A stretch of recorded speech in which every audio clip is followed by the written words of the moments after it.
Welcome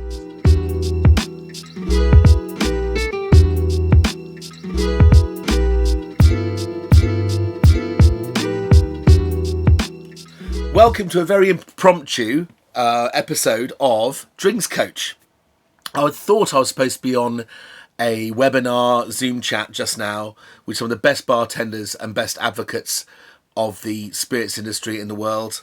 It turns out PJ, shout out to you, thank you very much for all your fantastic gifts, who's global brand ambassador for this amazing thing, Crystal Head Vodka. Pricey but very nice. Dan Aykroyd of Blues Brothers behind it.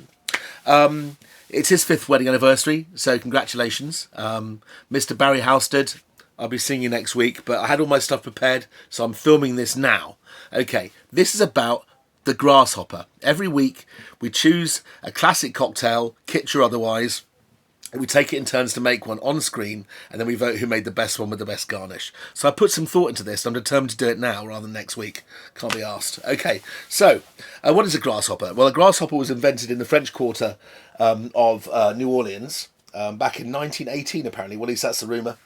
There was a bar called Two Jags, where apparently the drink was invented by Cathy's granddad. And it became the drink in the South, in the American South during the 50s and 60s, and has sustained ever since. Very, very simple drink.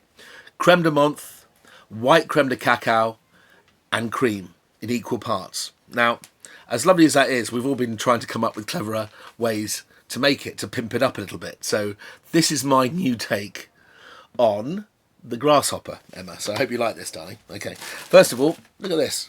This is ice from Sainsbury's I just bought. They're doing oversized ice cubes now, which is a great hurrah. Proper sized ice cubes.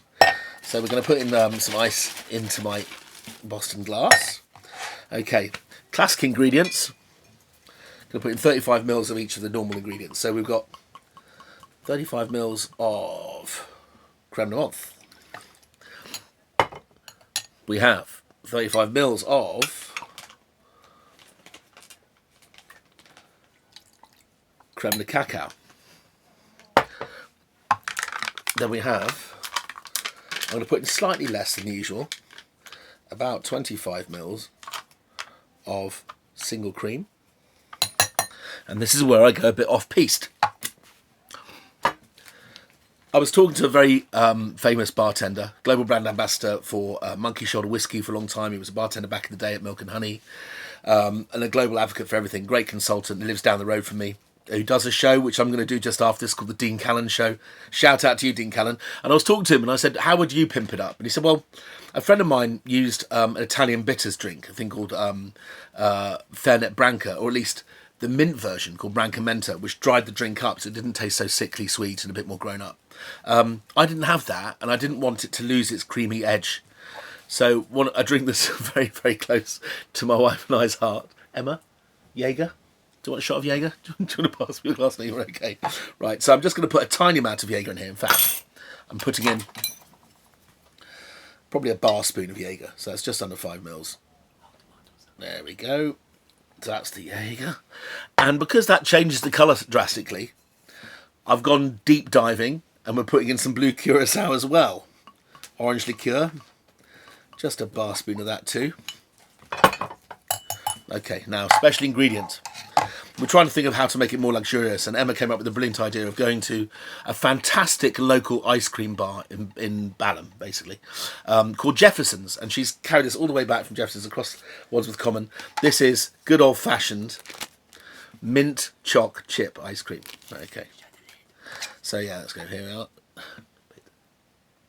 There we go. So shout out to Jefferson's. I'm just going to put in a ball of... This comes out. Is it going to come out? That's a question. There we go. Ball of ice cream. Now, this is now going to get a damn good shake.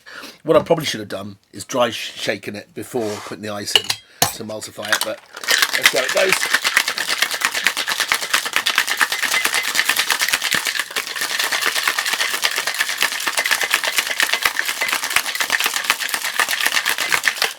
Wow. Okay. Now, this competition is in 2 parts. First, it's for the drink, and second, it's for the garnish, which we'll come on to in a minute. There we go. John Sachs reinvented Grasshopper. Lovely colour, isn't it? It's still green. At least it's still green, Emma said, absolutely. It's kind of a algae marine green now.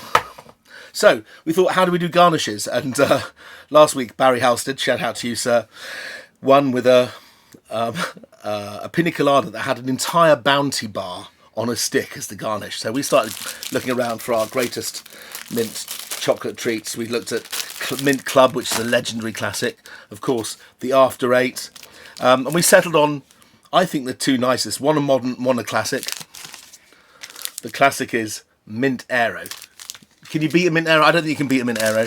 And the other is the new champion on the block, Lindor Mint, which is fantastic. All Lindors are delicious. So what I've done is I've made a Lindor garnish with 2 air-filled water wings of Mint Aero. That's the drink. Do you want to try it, darling? Emma? Yeah, that's it. Oh, man. So good. You can have the rest of this in a minute. Oh, okay. So cheers.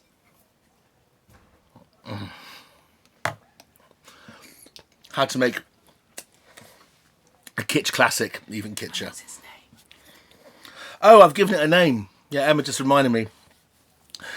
The Blauer Grashupf Jägermeister, or the Blauer Jäger Grashupfmeister, which means the chief hunter of the blue grasshopper in German. It's a mixture of, obviously, the name of grasshopper in German, blue, and Jägermeister. There we go. Enjoy the rest of your weekend.